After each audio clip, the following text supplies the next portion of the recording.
Hoje eu quero trazer uma palavra bem da hora para o seu coração. O título dela é Dores de Parto e está lá em Romanos capítulo 8, no versículo 18 a 25. Acompanhe aí com a sua Bíblia.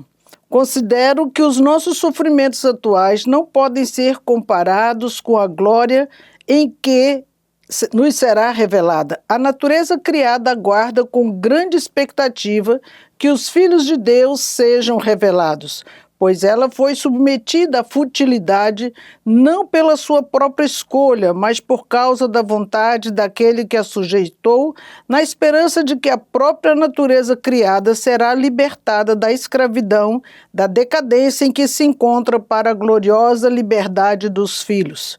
Sabemos que toda a natureza criada geme até agora como em dores de parto. E não só isso, mas nós mesmos que temos primeiros frutos do Espírito, gememos interiormente esperando ansiosamente nossa adoção como filhos, a redenção do nosso corpo. Pois nessa esperança fomos salvos. Mas esperança que se vê não é esperança. Quem espera por aquilo que está vendo, mas se esperamos o que ainda não vemos, aguardamo-lo pacientemente. Observe aqui que Paulo, ele faz um paralelo muito parecido com o que Jesus nos ensinou. Esse paralelo fala do sofrimento presente e a glória do porvir. Como nós nos comportamos diante dos sofrimentos de hoje em relação ao que ainda está por vir. Nesse verso 18, Paulo diz na versão Revista e Atualizada, para mim, então ele começa dizendo o que ele entende, o que ele pensa acerca dessas coisas. E ele está dando aqui um entendimento para nós, mostrando o seu ponto de vista, como ele está vendo o sofrimento que ele mesmo estava passando. Lembre-se que ele está aqui numa carta onde ele estava escrevendo para o Império Romano. Os romanos, eles estavam vendo isso. E ele já sofria perseguições e já passava por sofrimentos. E ele então faz esse paralelo porque era o que ele estava vivendo na sua vida pessoal, as perseguições e o que ele tinha como expectativa do amanhã. E na visão de Paulo, o que estava por vir não se comparava com a dor do hoje. E por isso nós precisamos entender que existe um preço a se pagar.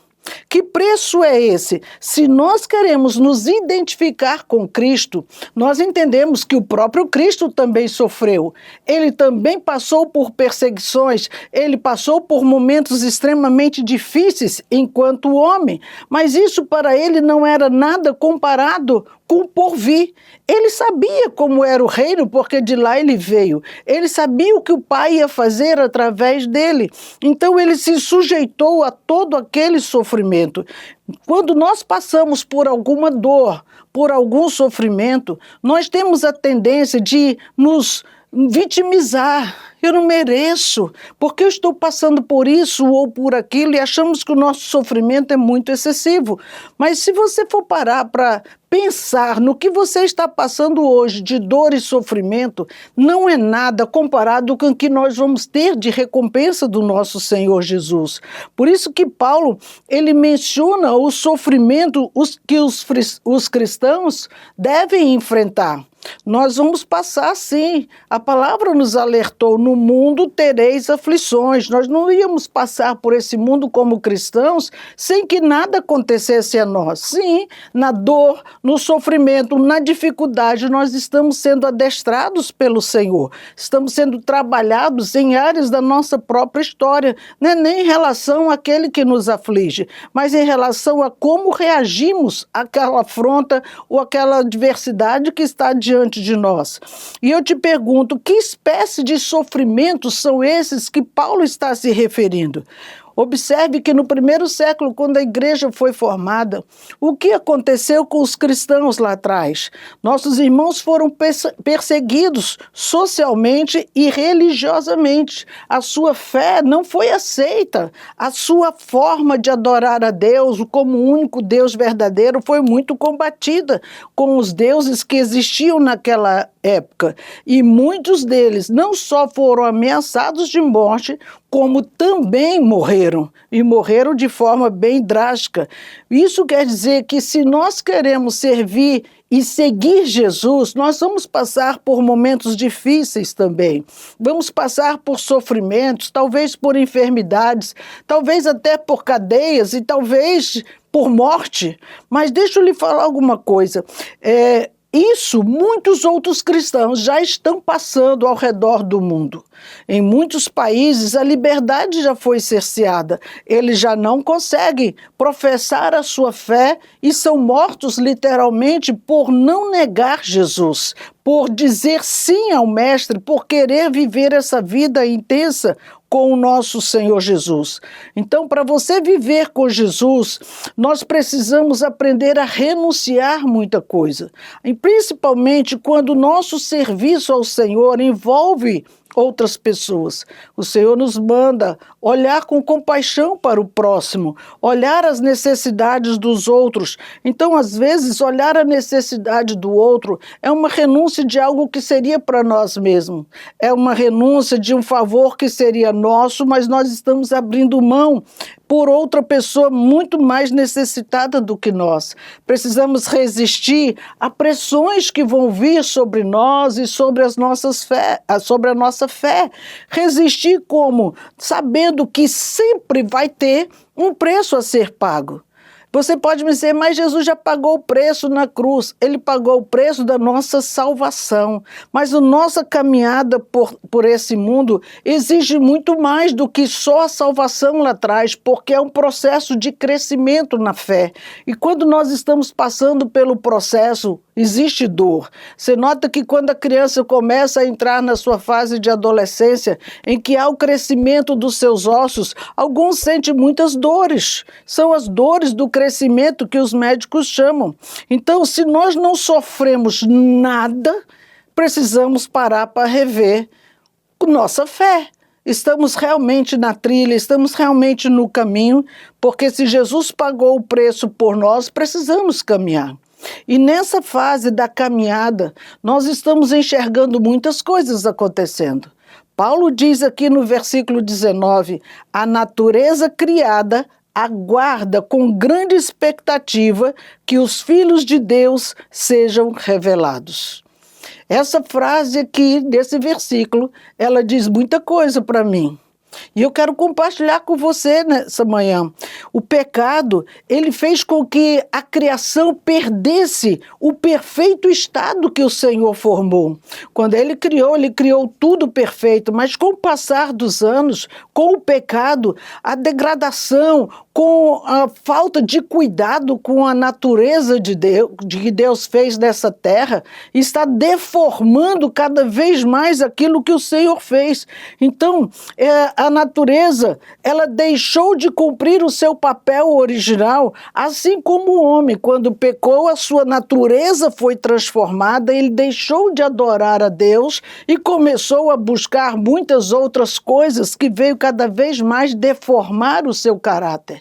Quando olhamos hoje a natureza do Senhor, ele diz, a natureza criada, ela aguarda com expectativa de quê? De que os filhos de Deus sejam revelados nessa terra. Onde estão os filhos de Deus nessa terra? Quando nós olhamos, a natureza de Deus está cada vez mais sendo destratada, desconsiderada, e nós estamos vivendo dias em que as queimadas estão destruindo tudo que Deus fez de belo, como as nossas matas, as nossas florestas. O que estão fazendo com a natureza criada que o Senhor fez? E ela está esperando por nós, filhos de Deus, como que nós vamos revelar a eles a presença do nosso Deus. Ah, mas não tenho culpa, não sou eu que estou pondo fogo nas matas. Queridos, nós não estamos lá colocando fogo na mata, mas o nosso pecado está degradando cada vez mais a moral das pessoas. Eles estão vivendo num estado cada vez mais longe de Deus e o alvo é destruir tudo que Deus fez, desde a sua natureza até a minha, você, que somos obra criada de Deus também. Por isso que ela se tornou decadente e está gerando cada vez mais, não só no homem, mas naquilo que Deus fez, a morte, a destruição.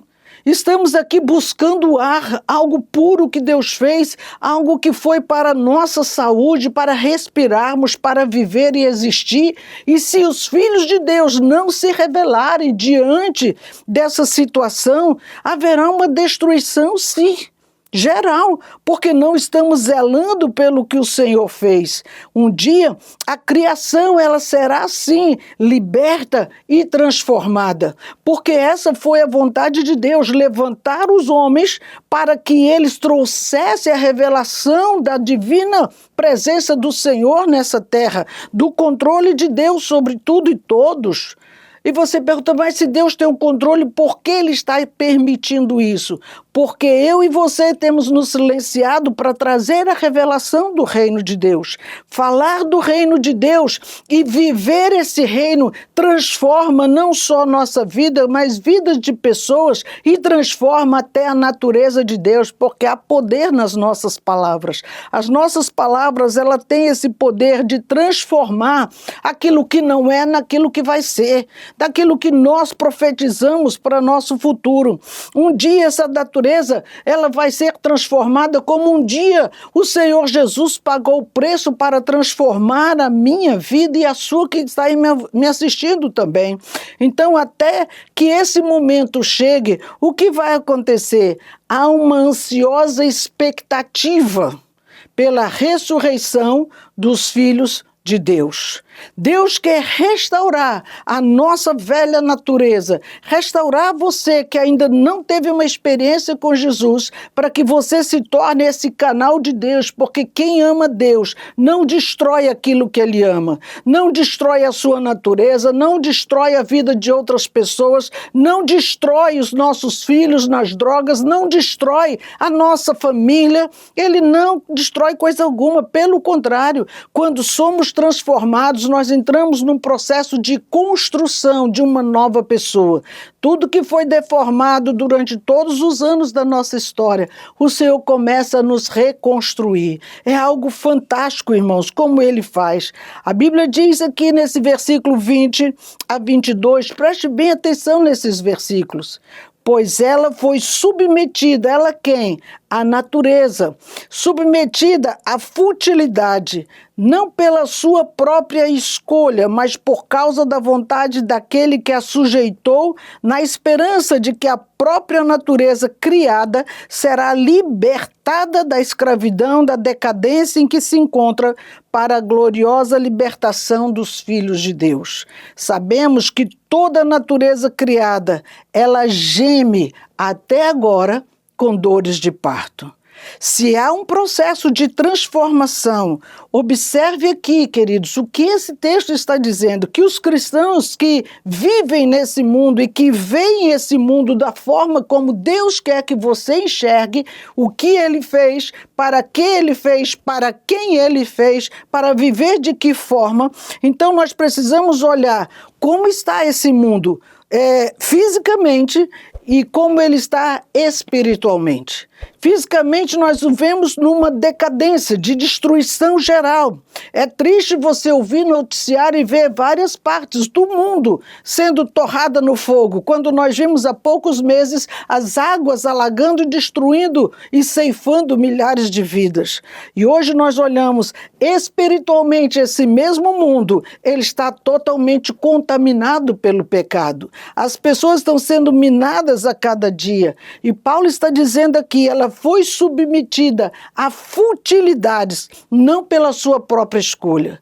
Claro que ela jamais faria uma escolha como essa, mas o homem subjugou a natureza de Deus, colocando e imputando sobre ela algo que ela nunca foi feita para fazer ou existir. Observe aqui que os homens, eles também tiveram a sua natureza transformada e cederam a essas futilidades. Quando eu falo sobre isso, irmãos, nós falamos de escolhas. E essas escolhas fez com que hoje as pessoas perdessem a esperança de um futuro melhor. É lamentável você conversar com pessoas que já não acreditam que algo vai acontecer, já não acreditam numa mudança. Quantas pessoas estão assim, sem esperança e sem sonhos?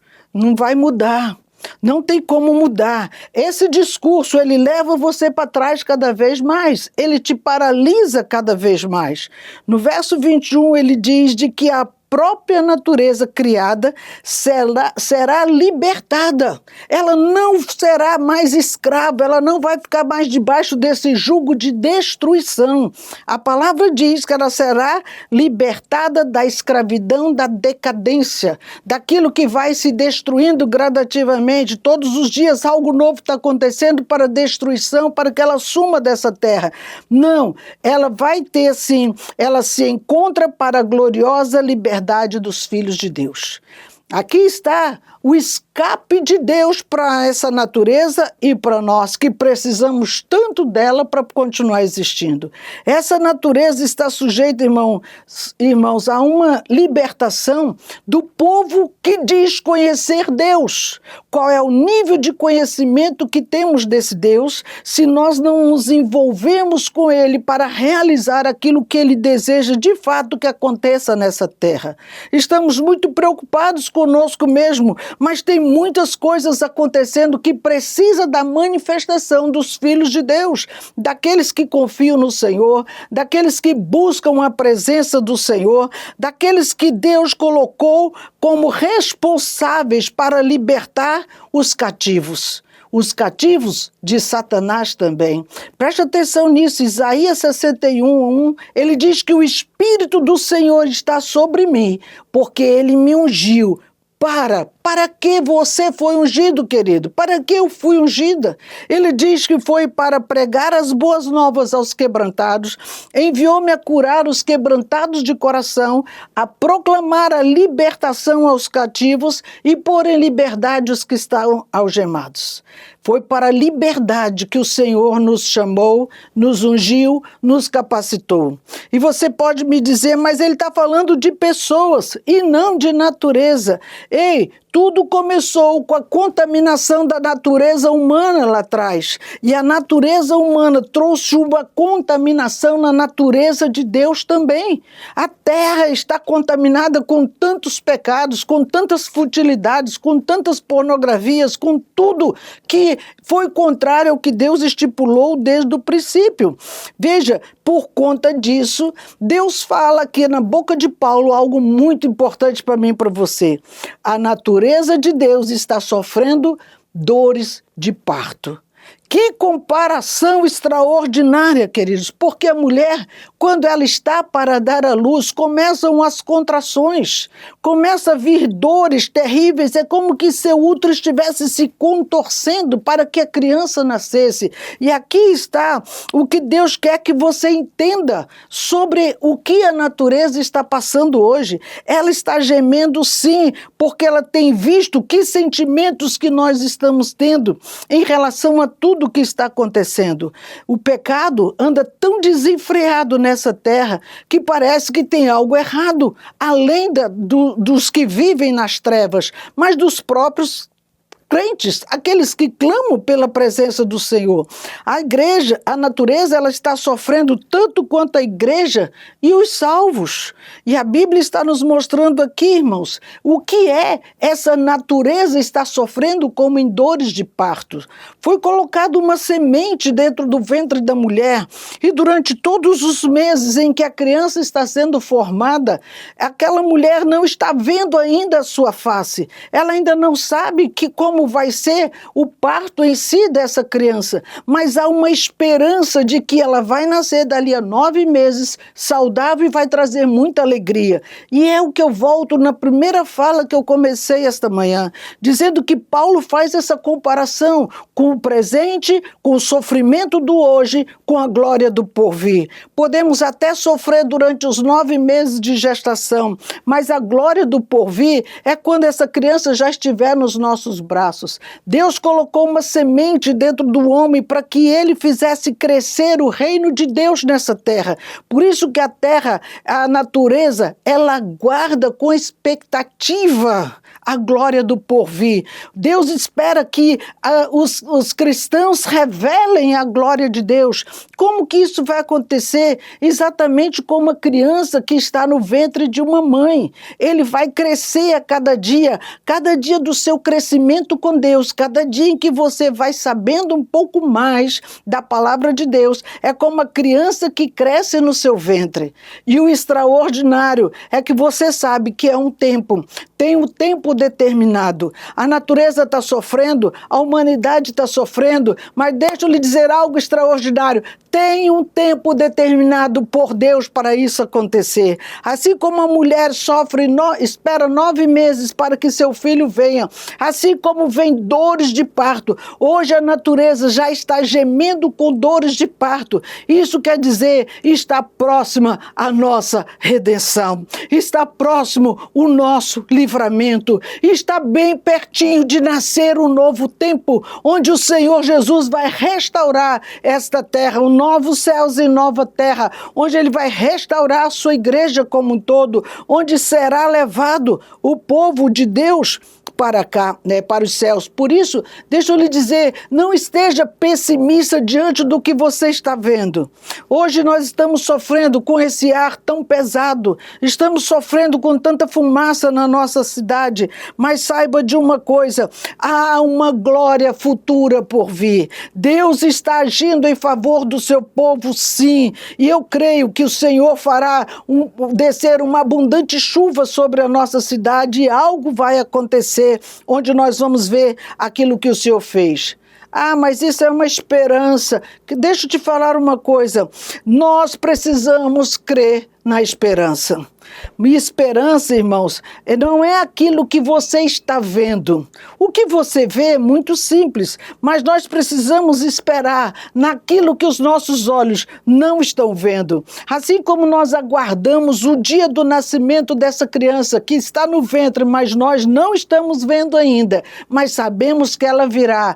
Ah, esse dia da vinda do Messias virá também. É a esperança naquilo que eu ainda não estou vendo, mas eu creio. A Bíblia diz, bem-aventurado aquele que não viu e creu. E isso é maravilhoso, irmãos, porque se nós esperamos, Paulo diz nesse versículo 25, mas se esperamos o que ainda não vemos, aguardamo-lo pacientemente. Conforte o teu coração nisso. Aguarde com paciência. Deus não está morto, Deus não está dormindo, Deus não está ocupado, Ele está atento ao clamor do seu filho. O que precisamos ter em nossa mente, que nosso Pai, tudo que Ele prometeu, Ele cumpriu. E há promessas para nossa redenção, Ele também vai cumprir. E isso é muito glorioso, irmãos, porque esse plano de Deus tem um tempo. Nós não sabemos ainda, mas sabemos que vai nascer.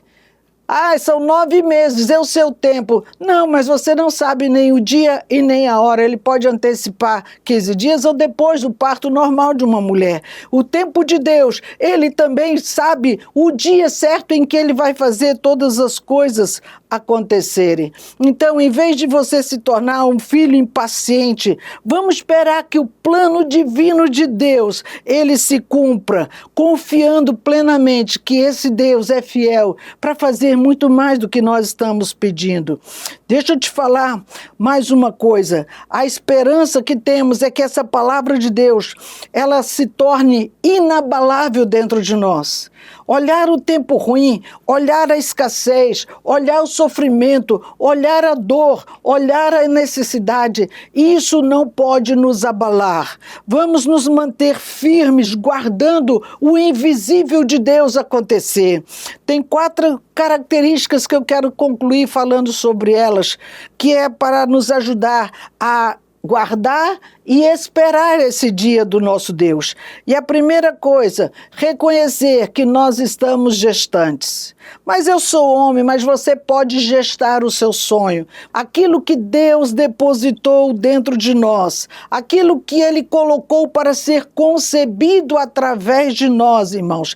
Vai ter um momento em que vai passar pelo sofrimento, até por uma fraqueza na hora do nascimento, mas vai passar. As dores vão passar e você vai ter alegria de ver o que Deus colocou como semente no seu coração. Aquilo cresceu dentro de você, aquilo foi além de você e hoje já está fora no mundo físico. Não desista de sonhar, não desista de pôr para fora aquilo que Deus está fazendo crescer dentro de você. A segunda coisa é reconhecer que o que Deus está formando em nós vai além do que foi colocado antes. Foi colocado só uma semente.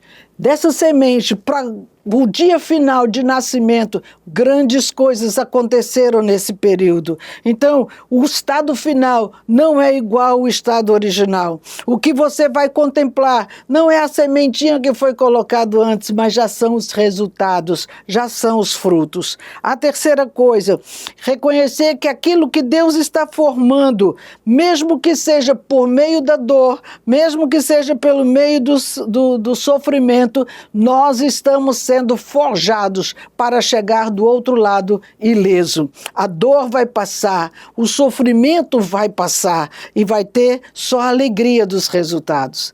E a quarta, última coisa, visualizar esse resultado daquilo que Deus está fazendo.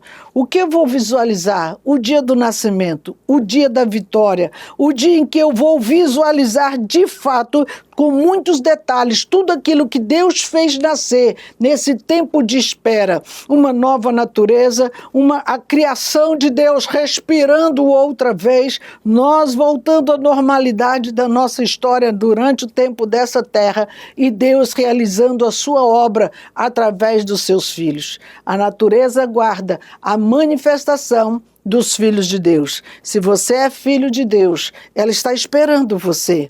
O que Deus está fazendo crescer dentro de você é hora de fazer manifestar neste lugar. Por onde você passar, não deixe de falar daquilo que Deus é e daquilo que Ele está fazendo em você e vai fazer através de você também. Amém? Que Deus abençoe a sua vida e bom parto para todos nós.